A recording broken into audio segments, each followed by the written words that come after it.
कल समुंदर भय रूप प्रगट, हर नामि उदाहरण।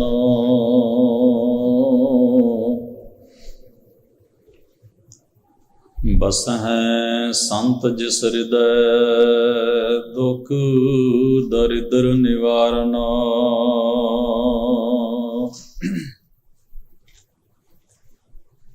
निर्मल भीख अपार, तास बिन अवर न कोई।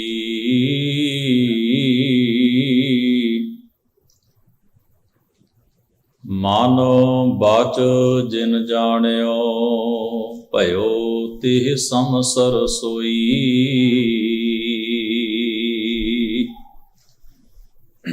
धरन गगन नव खंड मह,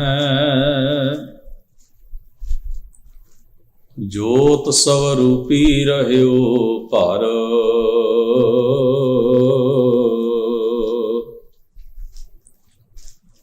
अन मथुरा कछ भेद नहीं, गुर अर्जुन परतख हर।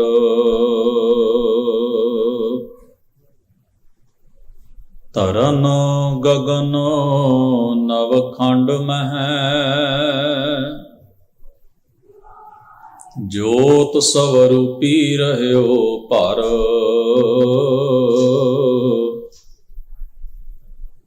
भन मथुरा कछ भेद नहीं,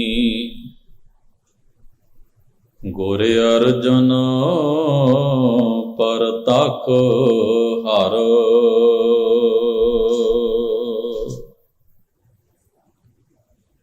दीन दुनी दे मालक, गरीब नवाज, धन धन गुरु ग्रंथ साहिब सतगुरु सच्चे पातशाह महाराज दे सजे हुए पावन दरबार दियां हाजरियां भर रही गुरु सवारी साध संगत जीओ। अकाल पुरख वाहिगुरु जी ने अपार मेहर किरपा कीती है। आप सरबत संगतां सतगुरां दे बख्शे हुए उदम बल दा सदका शहीदां दे सिर ताज पंचम पातशाह धन धन गुरु अर्जन साहब महाराज सच्चे पातशाह दे महान शहादत नूं सिजदा करन लई सतगुरां दी महान कुर्बानी नूं याद करदिआं होइआं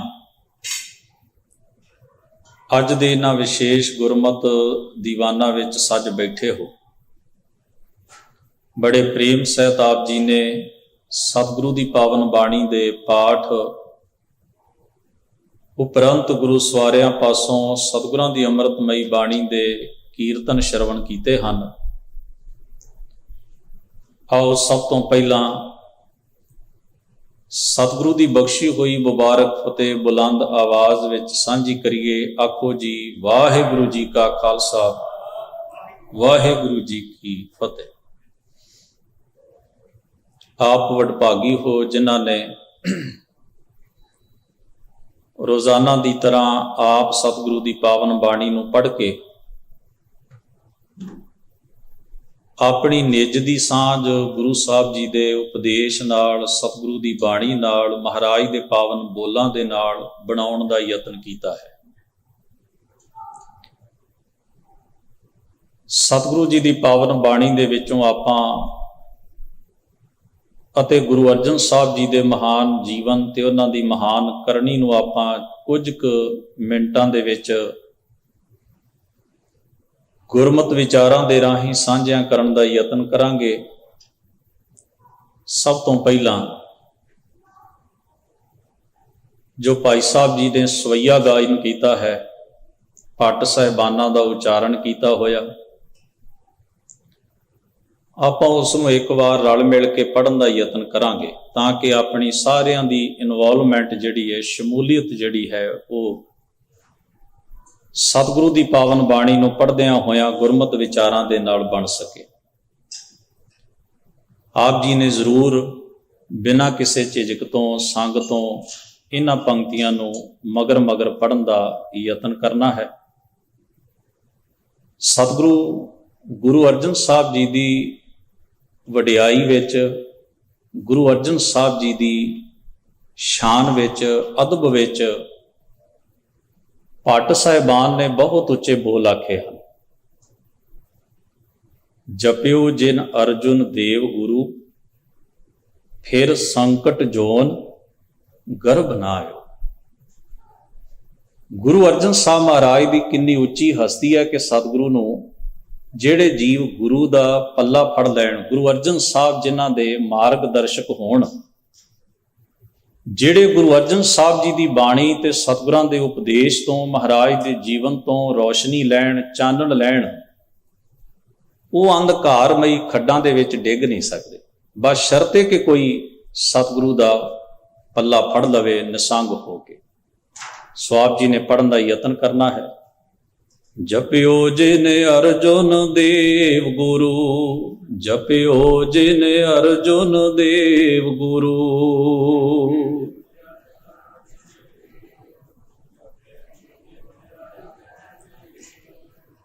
ਜਪਿਓ ਜਿਨ ਅਰਜੁਨ ਦੇਵ ਗੁਰੂ, ਜਪਿਓ ਜਿਨ ਅਰਜੁਨ ਦੇਵ ਗੁਰੂ।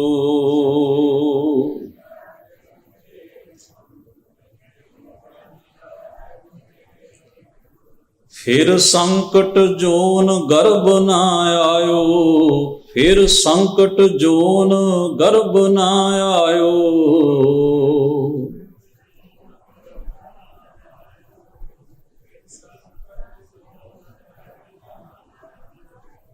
ਫਿਰ ਸੰਕਟ ਜੋਨ ਗਰਭ ਨਾ ਆਇਓ, ਫਿਰ ਸੰਕਟ ਜੋਨ ਗਰਭ ਨਾ ਆਇਓ।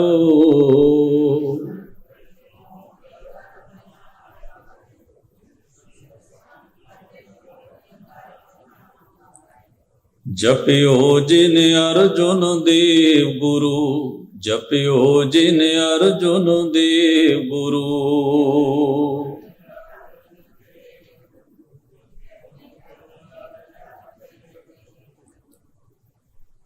ਜਿਸ ਸਮੇਂ ਵਿੱਚੋਂ ਆਪਾਂ ਗੁਜ਼ਰ ਰਹੇ ਹਾਂ, ਇਸ ਨੂੰ ਗ੍ਰੀਖਮ ਰੁੱਤ ਕਿਹਾ ਜਾਂਦਾ ਹੈ, ਗਰਮੀ ਦੀ ਰੁੱਤ।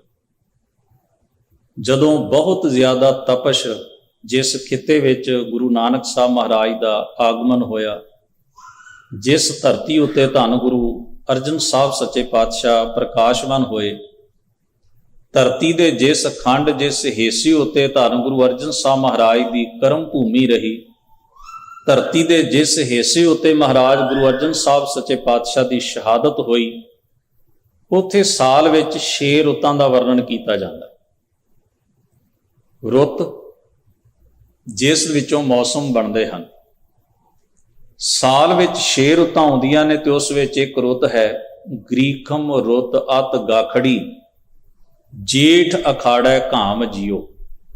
ਰੁੱਤੀ ਸ਼ਲੋਕ ਮਹੱਲਾ ਪੰਜਵਾਂ। ਪੰਜਵੇਂ ਪਾਤਸ਼ਾਹ ਕਹਿੰਦੇ ਨੇ ਬੜੀ ਗਾਖੜੀ, ਬੜੀ ਕਠਿਨਾਈ ਵਾਲੀ ਰੁੱਤ ਹੈ। ਜੇਠ ਔਰ ਹਾੜ ਦਾ ਮਹੀਨਾ ਜਿਹੜਾ ਹੈ ਇਹ ਗ੍ਰੀਖਮ ਰੁੱਤ ਹੈ, ਗਰਮੀ ਦੀ ਰੁੱਤ।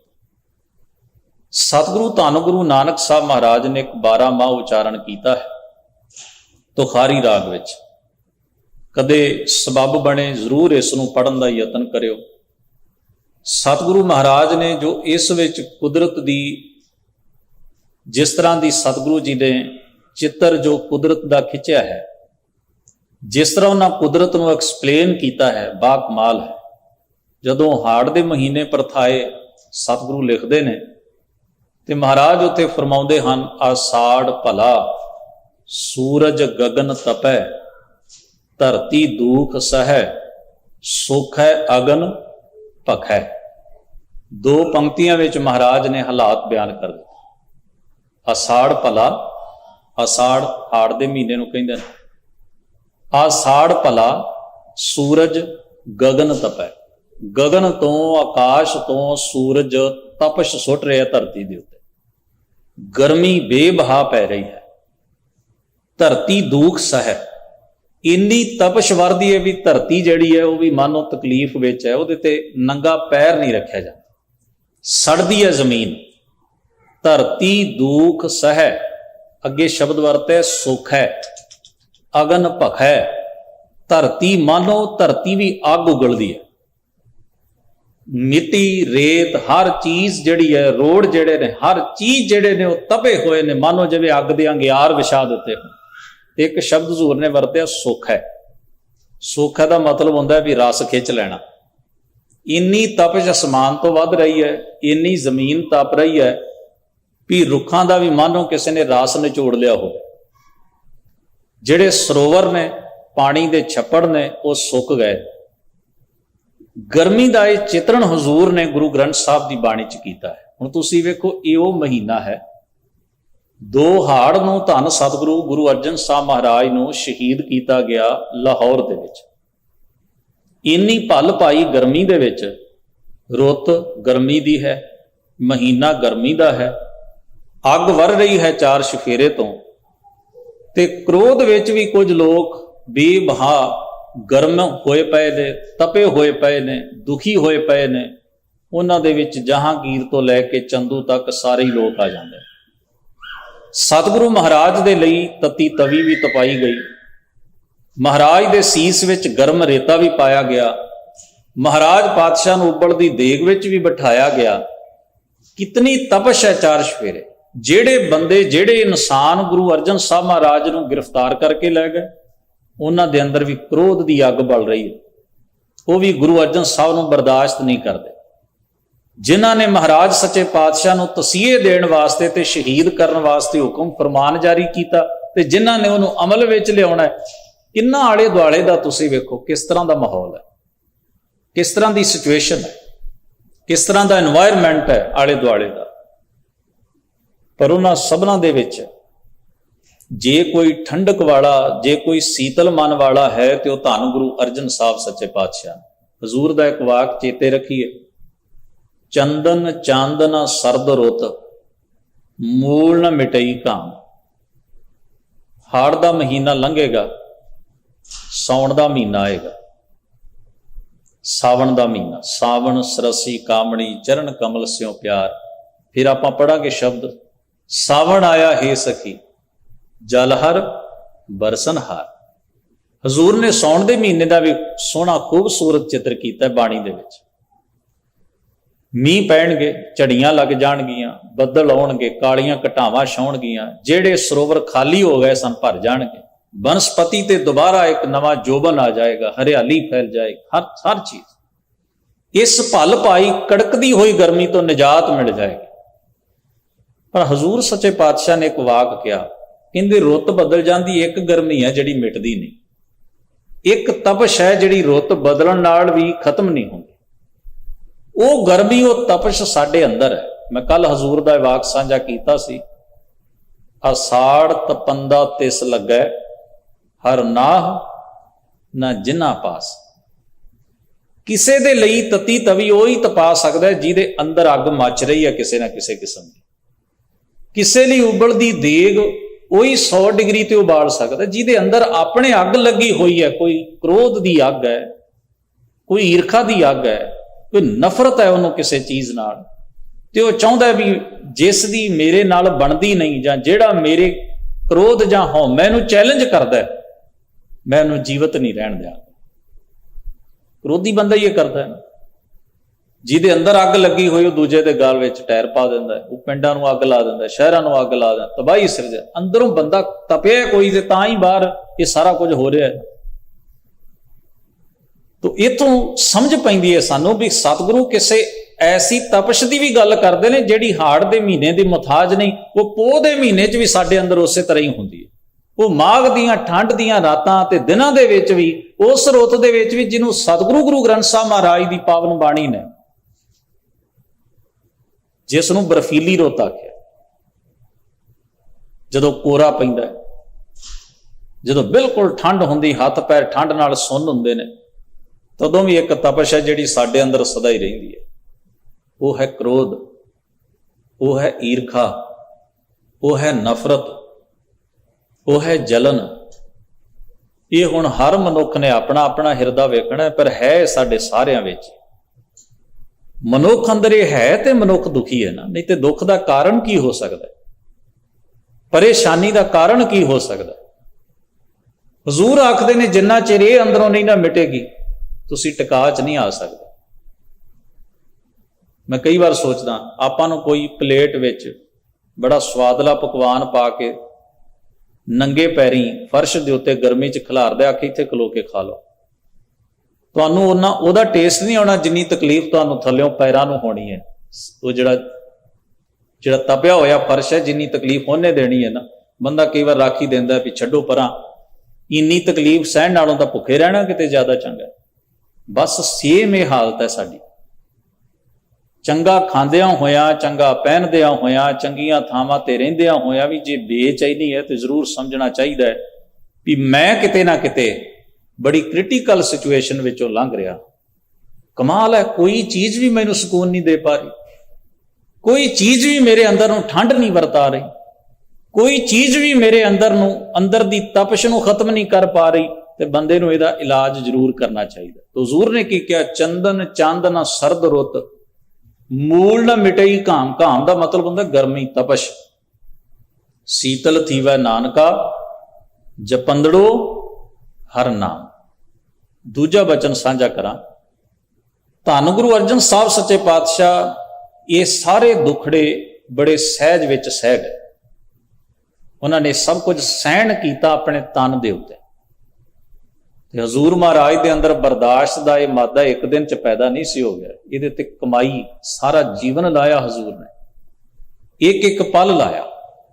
ਜ਼ਿੰਦਗੀ ਚ ਬੜੇ ਘਾਟੇ ਵੇਖੇ, ਬੜੇ ਐਸੇ ਹਾਲਾਤ ਮਹਾਰਾਜ ਦੇ ਸਾਹਮਣੇ ਆਏ।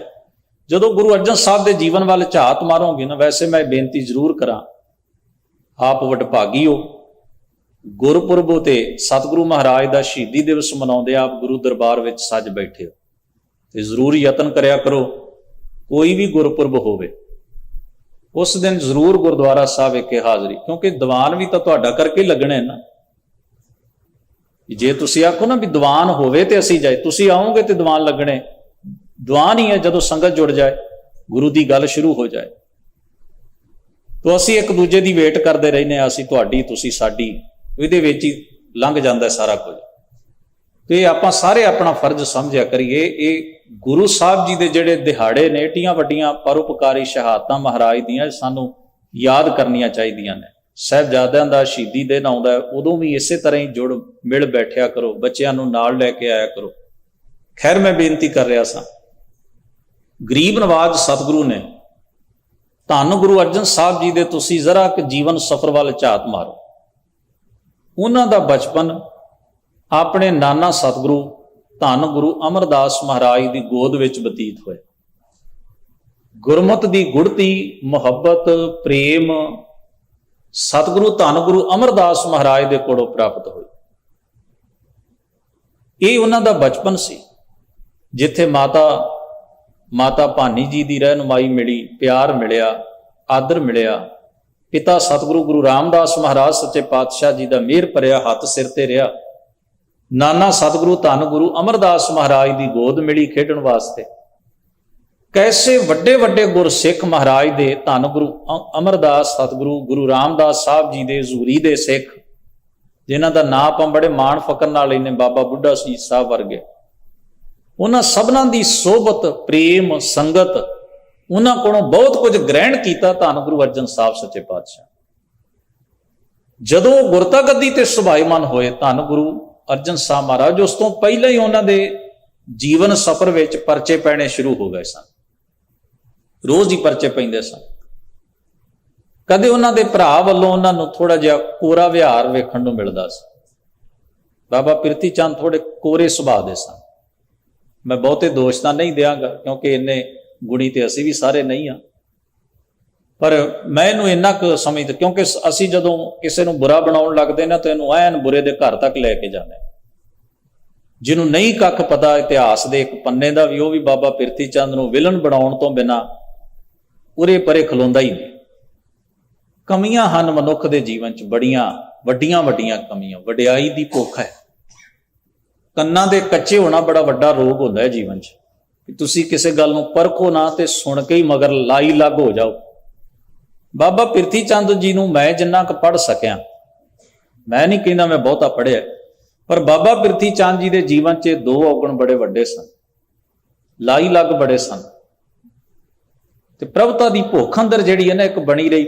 ਇਹ ਐਸਾ ਨਹੀਂ ਵੀ ਉਹਨਾਂ 'ਚ ਗੁਣ ਕੋਈ ਨਹੀਂ, ਬੜੇ ਕੁਸ਼ਲ ਪ੍ਰਬੰਧਕ ਸਨ, ਜਿਹੜੇ ਕੰਮ ਨੂੰ ਜਿਹੜਾ ਤੋਰਾ ਫੇਰਾ ਹੁੰਦਾ ਹੈ ਨਾ ਸਮਾਜ ਦਾ, ਉਹਦੇ ਵਿੱਚ ਉਹ ਬੜੇ ਪਰਫੈਕਟ ਸਨ। ਆਖਰ ਗੁਰੂ ਪਰਿਵਾਰ ਵਿੱਚ ਉਹ ਵੀ ਜੰਮੇ ਪਲੇ ਨੇ, ਐਸੀ ਤੇ ਗੱਲ ਨਹੀਂ ਨਾ ਕਿ ਉਹ ਬਿਲਕੁਲ ਹੀ ਗੁਣਾਂ ਤੋਂ ਹੀਣੇ ਸਨ, ਪਰ ਕੁਝ ਐਸੀਆਂ ਚੀਜ਼ਾਂ ਨੇ ਜਿਹੜੀਆਂ ਗੁਰੂ ਨਾਨਕ ਸਾਹਿਬ ਜੀ ਦੇ ਮਿਸ਼ਨ ਦੇ ਵਿੱਚ ਰੁਕਾਵਟ ਬਣ ਸਕਦੀਆਂ ਸਨ। ਸਤਿਗੁਰੂ ਗੁਰੂ ਰਾਮਦਾਸ ਮਹਾਰਾਜ ਜੀ ਨੇ ਆਪਣੇ ਵੱਡੇ ਸਪੁੱਤਰ ਨੂੰ ਆਪਣੀ ਜਗ੍ਹਾ ਤੇ ਨਹੀਂ ਚੁਣਿਆ, ਤੇ ਲਾਈ ਲੱਗ ਸੁਭਾਅ ਕਰਕੇ ਉਹਨਾਂ ਨੂੰ ਲੱਗਿਆ ਵੀ ਮੈਂ ਡਿਜ਼ਰਵ ਕਰਦਾ ਸਾਂ, ਮੇਰੇ 'ਚ ਖੂਬੀ ਸੀ, ਮੈਂ ਇੱਥੇ ਪਹੁੰਚਣਾ ਸੀ, ਪਰ ਮੈਂ ਪਹੁੰਚ ਨਹੀਂ ਸਕਿਆ। ਔਰ ਗੁਰੂ ਅਰਜਨ ਸਾਹਿਬ ਮਹਾਰਾਜ ਨੇ ਆਪਣੀ ਸ਼ਹਾਦਤ ਨਾਲ ਇਹ ਦੁਨੀਆ ਦੇ ਸਾਹਮਣੇ ਇੱਕ ਤਰ੍ਹਾਂ ਦੀ ਮਿਸਾਲ ਪੈਦਾ ਕਰ ਦਿੱਤੀ, ਐਗਜ਼ੈਂਪਲ ਸੈੱਟ ਕਰ ਦਿੱਤੀ। ਮੇਰੇ ਪਿਓ ਸਤਿਗੁਰੂ ਧੰਨ ਗੁਰੂ ਰਾਮਦਾਸ ਮਹਾਰਾਜ ਦੀ ਚੋਣ ਕਤਈ ਗਲਤ ਨਹੀਂ ਸੀ। ਗੁਰੂ ਰਾਮਦਾਸ ਮਹਾਰਾਜ ਨੇ ਜਿਸ ਦਿਨ ਜੋਤ ਤੇ ਜੁਗਤ ਬਖਸ਼ੀ ਗੁਰੂ ਅਰਜਨ ਸਾਹਿਬ ਸੱਚੇ ਪਾਤਸ਼ਾਹ ਆਪਣੇ ਸਭ ਤੋਂ ਛੋਟੇ ਸਾਹਿਬਜ਼ਾਦੇ ਨੂੰ, ਤੇ ਕੋਈ ਵਡਿਆਈ ਤੇ ਪ੍ਰਭਤਾ ਦਾ ਤਾਜ ਨਹੀਂ ਦਿੱਤਾ, ਵਿਰਾਸਤ ਵਿੱਚ ਤਤੀ ਤਵੀ ਦਿੱਤੀ। ਇੱਥੋਂ ਤੱਕ ਪਹੁੰਚਣਾ ਸੀ ਸਰੀਨ, ਸਫ਼ਰ ਇੱਥੋਂ ਤੱਕ ਹੋਣਾ ਸੀ। ਅੰਧਕਾਰ ਦੇ ਨਾਲ, ਬੁਰਾਈ ਦੇ ਨਾਲ, ਸਥਾਪਿਤ ਹੋਏ ਜ਼ੁਲਮ ਦੇ ਨਾਲ ਟਕਰਾਅ ਹੋਣਾ ਸੀ, ਤੇ ਆਖਰ ਔਰਕ ਨੂੰ ਇਹ ਵੀ ਪਰਚੇ ਜੀਵਨ ਵਿੱਚ ਪੈਣੇ ਸਨ। ਕੀ ਇਹ ਪਰਚਾ ਬਾਬਾ ਪਿਰਥੀ ਚੰਦ ਪਾਸ ਕਰ ਲੈਂਦੇ? ਨਹੀਂ ਸੀ ਕਰ ਸਕਦੇ। ਜਿਸ ਤਰ੍ਹਾਂ ਦਾ ਉਹਨਾਂ ਦਾ ਜੀਵਨ ਸੀ, ਨਹੀਂ ਸੀ ਕਰ ਸਕਦੇ। ਗੁਰੂ ਰਾਮਦਾਸ ਮਹਾਰਾਜ ਜਾਣਦੇ ਸਨ ਏਡਾ ਵੱਡਾ ਕਠਿਨ ਪਰਚਾ ਪਾਇਆ ਵੀ ਉਹਨੂੰ ਹੀ ਜਾਣਾ ਚਾਹੀਦਾ ਜਿਹੜਾ ਹੱਲ ਕਰ ਲੈ। ਇੰਨਾ ਜਿਗਰਾ ਕਿੱਥੋਂ ਲਿਆਏਗਾ ਕੋਈ, ਇੰਨੀ ਉੱਚੀ ਸੁਰਤ ਕਿੱਥੋਂ ਲਿਆਏਗਾ ਕੋਈ। ਆਪਣੀ ਜ਼ਿੰਦਗੀ 'ਚ ਬਾਰ-ਬਾਰ ਗੁਰੂ ਅਰਜਨ ਸਾਹਿਬ ਦਾ ਜੀਵਨ ਪੜ੍ਹੋ। ਉਹਨਾਂ ਦੇ ਘਰ ਇਕਲੌਤਾ ਪੁੱਤਰ ਪੈਦਾ ਹੋਇਆ, ਬਾਲ ਹਰਗੋਬਿੰਦ ਸਾਹਿਬ। ਸਾਹਿਬਜ਼ਾਦਾ ਹਰਗੋਬਿੰਦ ਸਾਹਿਬ ਤੇ ਬਚਪਨ ਵਿੱਚ ਹੀ ਜਾਨਲੇਵਾ ਹਮਲੇ ਹੋ ਗਏ। ਖੁਦ ਗੁਰੂ ਅਰਜਨ ਸਾਹਿਬ ਤੇ ਜਾਨਲੇਵਾ ਹਮਲੇ, ਕਦੇ ਸੁਲੀ ਖਾਨ ਆ ਜਾਂਦਾ ਹੈ, ਕਦੇ ਸੁਲਭੀ ਖਾਨ ਆ ਜਾਂਦਾ ਹੈ, ਕਦੇ ਗੁਰੂ ਘਰ ਦੀ ਦਸਵੰਧ ਦੀ ਮਾਇਆ ਜਿਹੜੀ ਹੈ ਉਹ ਜ਼ਰ ਖਰੀਦ ਸਰਕਾਰੀ ਮਸੰਦਾਂ ਦੇ ਰਾਹੀਂ ਰਾਹ 'ਚ ਰੋਕ ਲਈ ਜਾਂਦੀ ਹੈ। ਗੁਰੂ ਕੇ ਲੰਗਰ ਮਸਤਾਨੇ ਹੋਣ ਦੀ ਕਗਾਰ ਤੇ ਪਹੁੰਚ ਜਾਂਦੇ ਨੇ। ਤੇ ਉਹਨਾਂ ਸਮਿਆਂ ਦੇ ਵਿੱਚ ਰੁੱਖਾ ਕੋਦਰੇ ਦੀ ਰੋਟੀ, ਰੁੱਖੀ ਸੁੱਕੀ ਕੋਦਰੇ ਦੀ ਰੋਟੀ ਭਾਈ ਗੁਰਦਾਸ ਜੀ ਨੇ ਆਪ ਦੋਵੇਂ ਹੱਥ ਅੱਡ ਕੇ ਤੇ ਛਕੀ। ਖਿਮਾ ਕਰਨਾ, ਸਾਡੇ 'ਚ ਬਿਰਤੀ ਨਹੀਂ ਰਹੀ। ਹੁਣ ਲੰਗਰ, ਹੁਣ ਲੰਗਰ ਥੋੜਾ ਬਣ ਗਿਆ, ਤਾਂ ਵੈਰਾਈਟੀਆਂ ਬਣ ਗਈਆਂ, ਮਾਫ ਕਰਿਓ। ਹੁਣ ਲੰਗਰ ਥੋੜੀ ਰਹਿ ਗਿਆ। ਉਹ ਲੰਗਰ ਜਿਹਦੇ ਚੋਂ ਬੰਦਾ ਸਬਰ ਲੈ ਲੈ, ਸੰਤੋਖ ਲੈ ਲੈ, ਜਿਹਨੂੰ ਵਾਹਿਗੁਰੂ ਆ ਕੇ ਖਾ ਲੈ, ਉਹ ਤਾਂ ਗੱਲ ਹੀ ਮੁੱਕ ਗਈ ਆ। ਕਿੱਥੇ ਹੈ ਉਹ? ਹੁਣ ਤਾਂ ਜੇ ਸਾਡੇ ਸਿਟੀ 'ਚ 6 ਗੁਰਦੁਆਰੇ ਨੇ ਤਾਂ ਬੰਦਾ ਪਹਿਲੇ ਹੀ ਫੋਨ ਕਰਕੇ ਪੁੱਛ ਲੈਂਦਾ ਵੀ ਤੁਹਾਡੇ ਕੀ ਬਣਿਆ। ਜਾਵਾਂਗੇ ਉੱਥੇ ਜਿੱਥੇ ਵੈਰਾਈਟੀ ਹੈ। ਦਾਲ ਪ੍ਰਸ਼ਾਦੇ ਨੂੰ ਇੱਥੇ ਕੌਣ ਪੁੱਛਦਾ ਹੈ? ਅਸੀਂ ਸਿੱਖੀ ਲੱਭਦੇ ਹਾਂ, ਅਸੀਂ ਧਰਮ ਲੱਭਦੇ ਹਾਂ, ਅਸੀਂ ਗੁਰੂ ਸਾਹਿਬ ਜੀ ਦੇ ਗੁਰਪੁਰਬ ਮਨਾਉਂਦੇ ਨਹੀਂ, ਇੰਜੋਏ ਕਰਦੇ, ਪਾਰਟੀਆਂ ਨੇ ਸਾਡੀਆਂ ਇਹ। ਜੇ ਅਸੀਂ ਸੱਚਮੁੱਚ ਚਾਹੁੰਦੇ ਹਾਂ ਨਾ ਵੀ ਸਾਡੇ ਅੰਦਰ ਕੋਈ ਕਰੈਕਟਰ ਬਿਲਡ ਹੋਵੇ, ਸਾਡੀ ਸੁਰਤ ਕੋਈ ਤਰੱਕੀ ਕਰੇ, ਤੇ ਸਭ ਤੋਂ ਪਹਿਲਾਂ ਇਹ ਚੀਜ਼ ਸਮਝਣੀ ਪੈਣੀ ਹੈ, ਗੁਰੂ ਕੇ ਲੰਗਰ ਦਾ ਪ੍ਰਸ਼ਾਦਾ ਸਰੀਰ ਦੀ ਭੁੱਖ ਮਿਟਾਉਣ ਲਈ ਹੈ, ਚਸਕੇ ਪੈਦਾ ਕਰਨ ਲਈ ਨਹੀਂ।